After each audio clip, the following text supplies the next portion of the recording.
Hey there, YouTubers. I've this afternoon just got back from my first logging session with this new chainsaw I've got, a Hyundai. It's a 62cc chainsaw, which is probably the biggest cylinder capacity saw I've had. It says it's 2.5 kilowatts. It's been, I've found today, pretty good actually. I've over the last few years I've used a Husqvarna 545, which is a really high quality saw, with probably the lower power offering on Husqvarna's Swedish made saws. But recently it's developed a fault with the carburettor, and the actual part, just the part on its own, to repair that saw was about £80, which I got this for 130. And I thought, well, by the time they put the labour on top of that, and also there's no guarantee that that is the problem, could be something to do with the self-adjusting carburettor that the Husqvarna has. I thought, well, I might as well give one of these a go. My first observation is that this is kind of built like a consumer saw. So if you've ever used a pro grade saw before, you'll find that a lot of the chassis of the saw, if you like, is metal, and particularly on this side where we've got the chain braking clutch cover assembly. This is plastic. Now on my 545, which of course costs 5 times as much as this one, or 4 times as much as this one, this whole assembly is made out of metal, and the only time I've ever managed to break a chainsaw through user error is by over tightening these nuts here.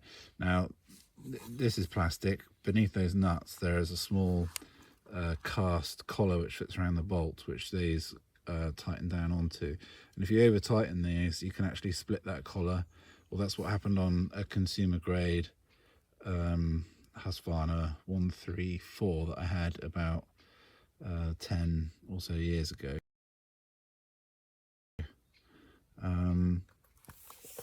So I've been cutting some logs today, which we'll show some.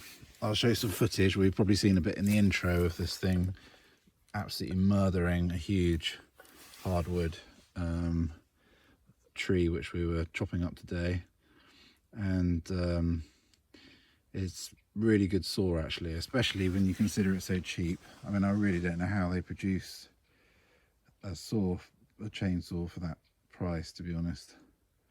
It's incredible, really. I mean, the premix fuel I bought to put in it cost 20 quid, and that's you know, I mean, about a seventh the cost of this saw, which is madness.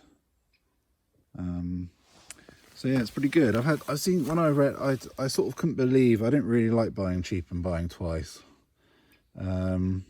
And when I read on the internet, I read about these caps. Some people thinking the threads are a bit poor quality, and I'd probably say that is probably a little justified. You'd have to be careful not to cross thread that, really. There's not a lot of so yeah, just you'd have to be a bit careful. It seems to me it'd be easy to cross thread those, and you only need to do that a few times. You probably damage them, but if you're careful, you'll be okay.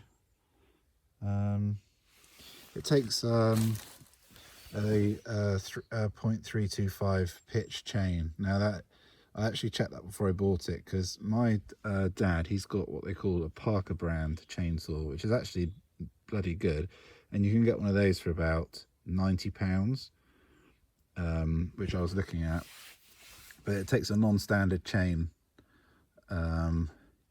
So I wanted to make sure I could get, you know, like Oregon chains and things when these chains finally wore out. It came with 2 chains as well for the price, which is incredible really.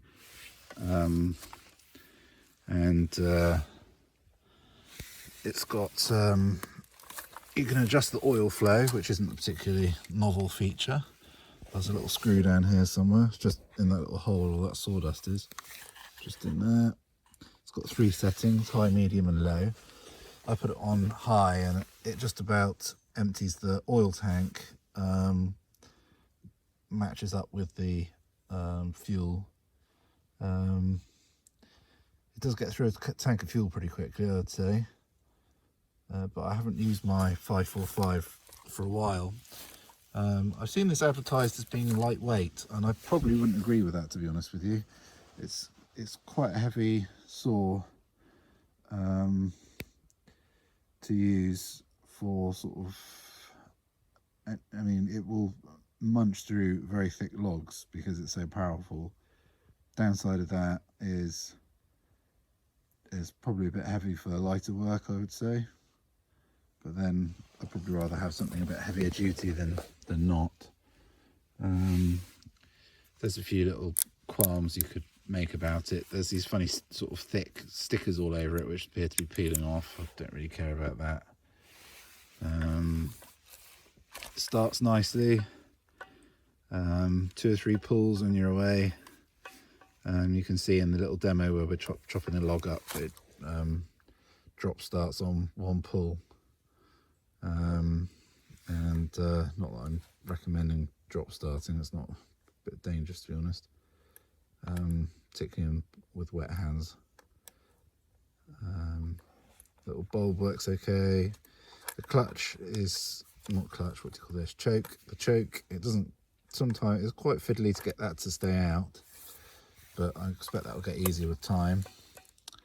Yeah, there's a nice little feature on the exhaust. You can see it's like angled, so it all the exhaust fumes go to one side, which is quite a nice touch actually. I think my Husqvarna just vents over the top, so you end up breathing in a lot of the fumes, which isn't great. There's a little adjusting screw here, and I don't know what that one's for. I thought maybe it was for the carburetor adjustment, but they're in there. But definitely worth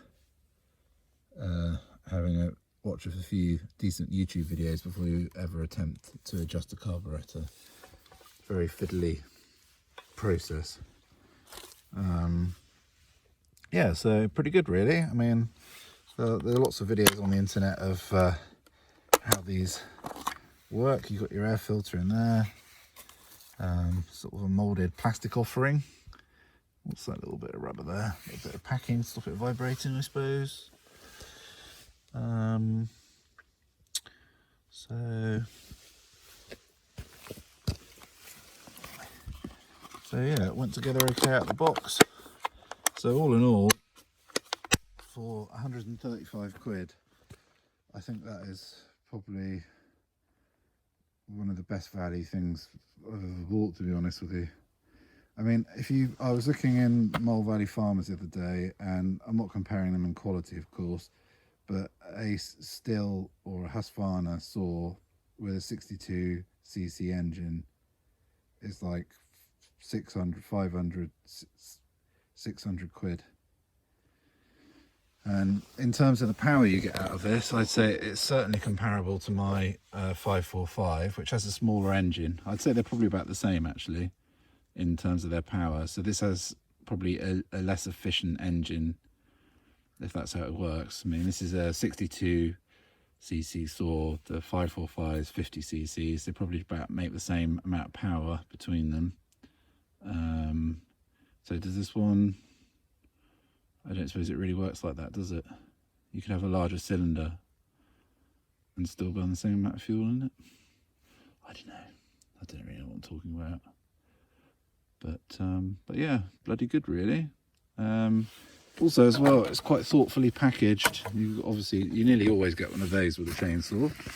But as I say, you get an extra chain. I mean, that's like, a new chain's like probably 15 quid if you get a good value one, a good quality one.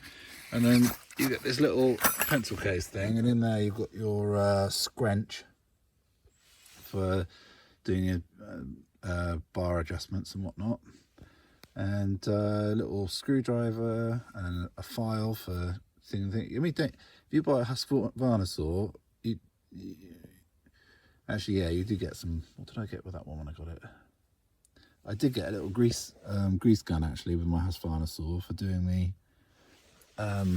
the nose wheel with. But yeah, there's absolutely nothing to stop you getting one of these. If you wanted something a bit smaller, my dad has got this one, which is it's made by a company called Parker brand, and they do a 62cc chainsaw, I think, for about £85 I've seen them for. Now that is very good value, and as well, so if you wanted something a bit smaller, a bit lighter, you could perhaps opt for one of those. But yeah, this is incredible value, really. Anyway, cheerio, thanks for watching, bye.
Lovely job. Collected a big pile like sticks. What's that, Rosie? Collected a big pile of sticks for the fire.